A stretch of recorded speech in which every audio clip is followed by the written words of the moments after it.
Hi, I'm Theo. I am a qualified teacher of visual impairment for Islington, but based at Richard Cloudesley School. My role is habilitation. I am also part of the Richard Cloudesley Outreach Service supporting Islington. My background is in teaching. I originally qualified as a secondary mainstream art teacher about 30 years ago, and then came to Richard Cloudesley as a teacher about 20 years ago. From Richard Cloudesley, I did additional training to become a teacher for visual impairment at the University of Birmingham. I've been working with Richard Cloudesley for 20 years now. I started as a teaching assistant in the classroom. I moved on to extended schools where I would lead on extracurricular activities, after school clubs and holiday play schemes. About 5 years or longer, I took on a postgrad at the UCL in habilitation, qualified, and am now a habilitation specialist.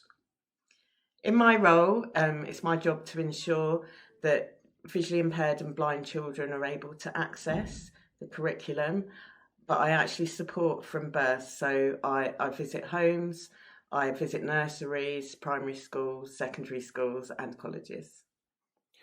So Bernadette would meet these young people and these families, and if she feels they would need some rehabilitation, she would direct me to them or them to me.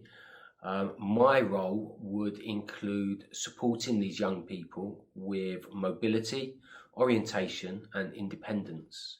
This could be signposting, networking, and lots of practical work. Whereas in my role, it's mostly for education to make sure that they are achieving as much as their sighted peers in the classroom.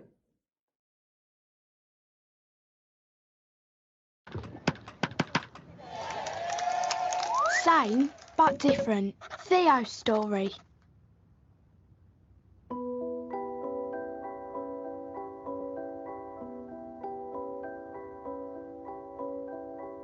My name's Theo, I am 10 years old.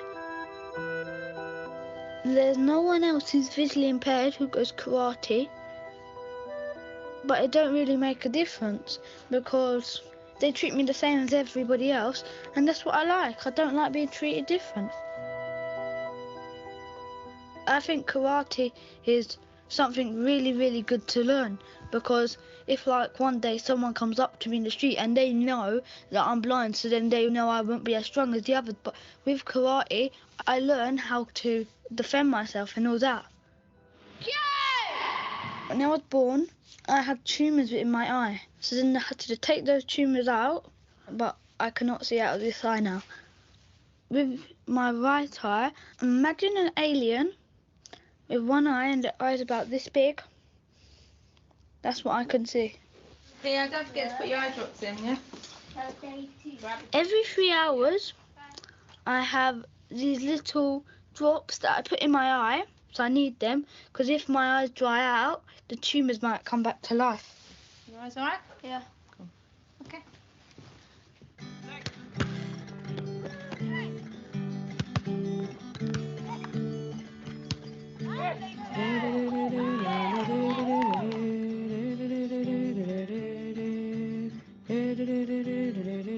On a Saturday I go cricket for the VI team.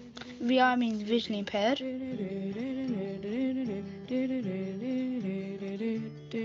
The only difference in normal cricket and this cricket is, in this cricket is much more communication. You have to shout your name when you catch the ball, you have to clap your hands, say yes or no, and the ball, it's a big ball.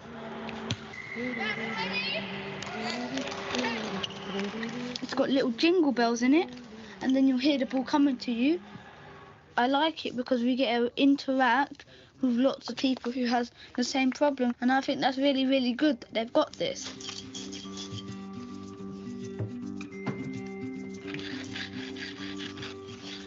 Dad? Yeah. Do people do this for a job?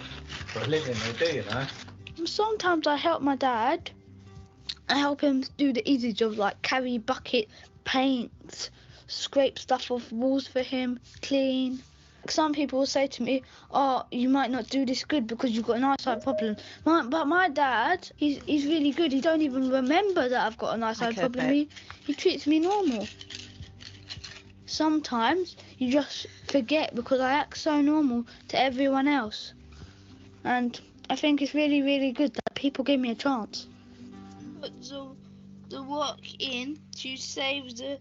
When I read, I have big books, 26 font, and it's easier for me to read. I've got to get out. If it's a small book, I have magnifiers to help me find it.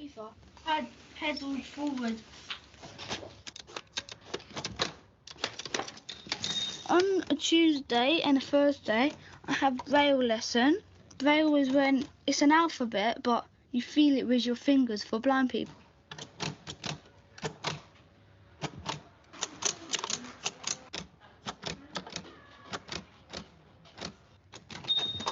Next line.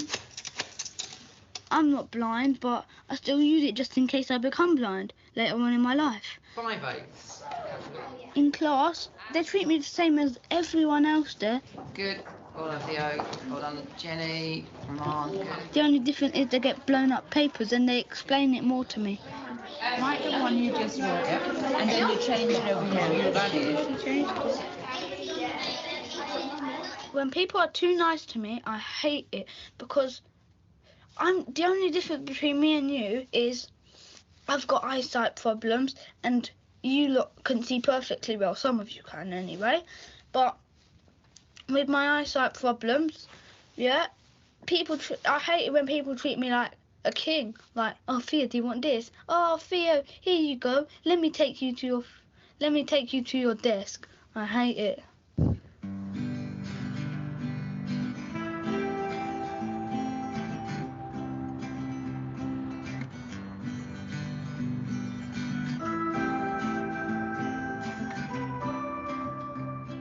My name is Jake, and I've been Theo's best friend since reception.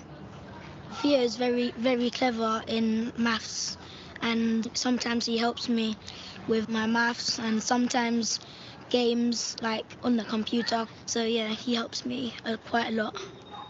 Having Jake as a friend, it makes me feel like I've got someone to look after me. One time in year 4, a boy was teasing him about his disability, and I had to tell him that he's just like you and you shouldn't be teasing him, because if that happened to you, how do you feel if someone was teasing you about it? So yeah, there was some hard times for Theo.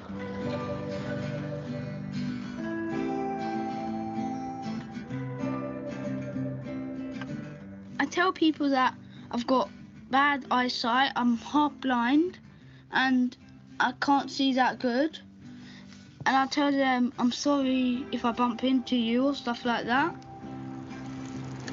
Beep beep Theo.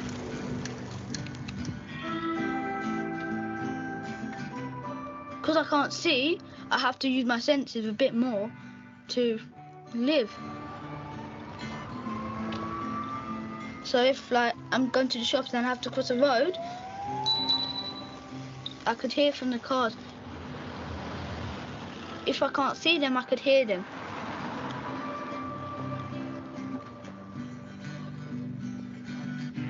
And with my cane, I do use it sometimes. So when I'm on the trains, I'm like, move out the way, VIP coming through.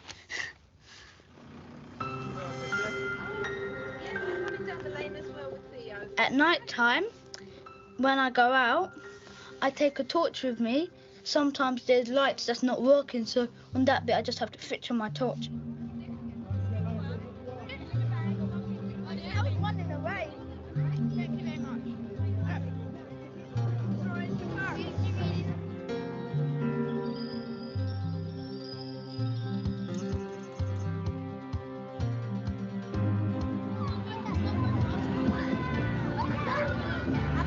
Thank you, sir. Thank you. What, sir?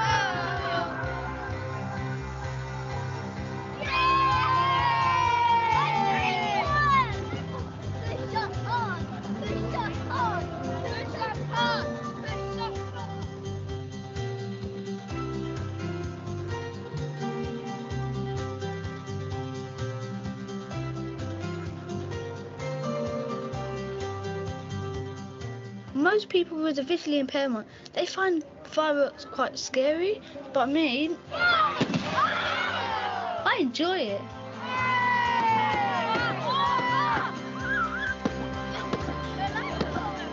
In this little space, I could see the fireworks because they were far away, and because they were big, I could see them. Just because someone can't see as far as someone else, that doesn't mean they're really different. It just means that, well, he's blind, yeah, so what? It don't really make a difference that I'm visually impaired. I'm used to this. I was brought up this way. I don't feel any different.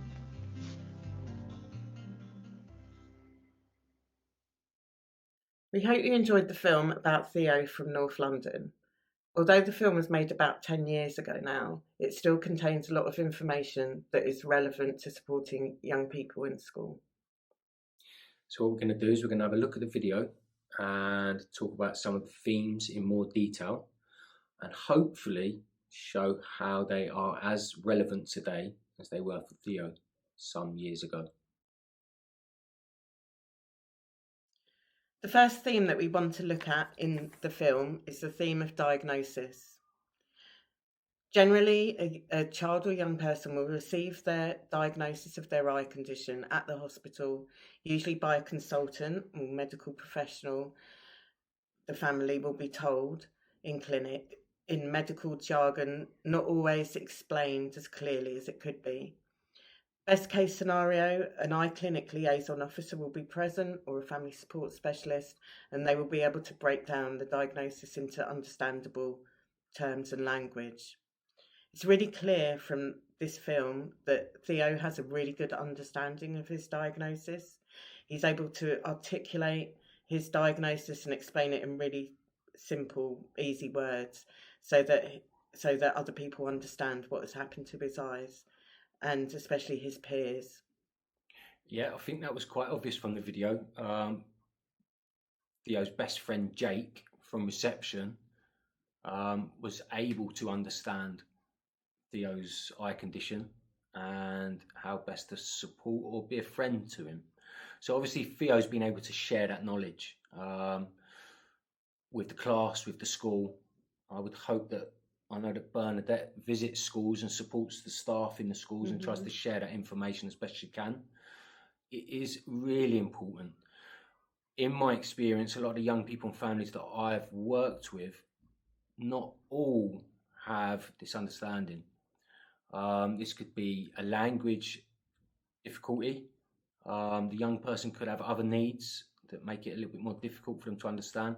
But this time really needs to be taken for, it's so important for this understanding. And part of our role is to be able to support staff and families with that, so we can break things down. Yeah. I mean, I've come across parents that haven't had a clear understanding, and it's almost been like a relief when they realise that it's not as severe as they first thought. Quite often it's like a bereavement, not only for the child but also for the parent who has to break the news in some way and deal after with the child who's not completely understanding what's going on.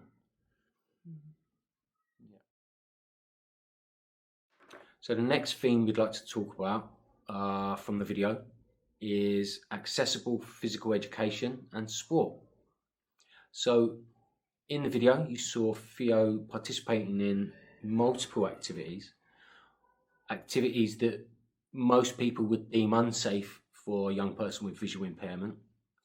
But as you could see, he was having fun in a safe manner. He was fully included, with friends, having fun, competing, and just learning new things, really. We all know what good sports and physical activity can do for anyone. So for Theo, he's going to build up his fitness, he's going to grow in confidence, self-esteem is going to grow, friendships, groups are going to grow. It's win-win. So we're really lucky in London because there are several different organisations that are there to provide inclusive sports activities. And I know from working with these organisations, they're there to give advice for schools as well.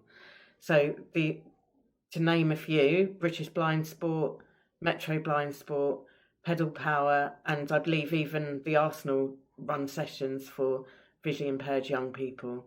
All of the information about these sports organisations can be found on our website. Theo himself talks about how small adjustments can be made to an activity to make it more inclusive. Just common sense things like using people's names, shouting out people's names, clapping hands, using a larger ball or using a ball with bells inside can make a real difference. So even though adapting these games might be met with a little bit of resistance at first, these games, although designed and adapted for the young person with the visual impairment, will include all, can be just as much fun, and try them. Yeah. So a question for you all to think about: how many of your PE activities in school could you say are fully inclusive?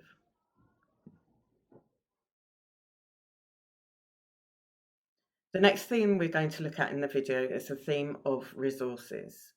Theo has a range of ways in which he accesses the curriculum. He even uses Braille at one point in the video. He talks about a lot of the low-tech ways of accessing the curriculum using enlarged print and magnifiers.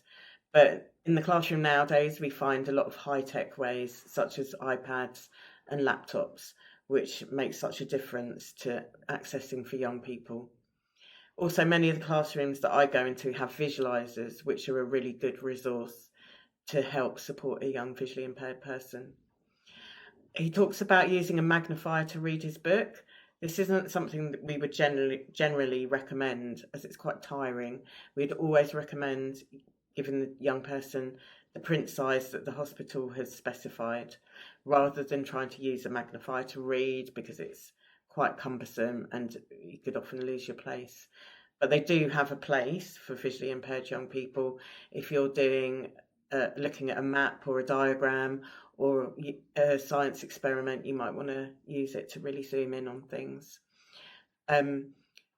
It's always good to actually produce information in the print size, but not enlarging on a photocopier. The amount of times I've had teachers say, "Oh, but we always blow up their work on the photocopier." There's nothing more embarrassing for a child to be given huge sheets of paper, and often when it is blown up on a photocopier, the only thing that's big is the paper. The print size loses contrast, and it's just not great to read for them.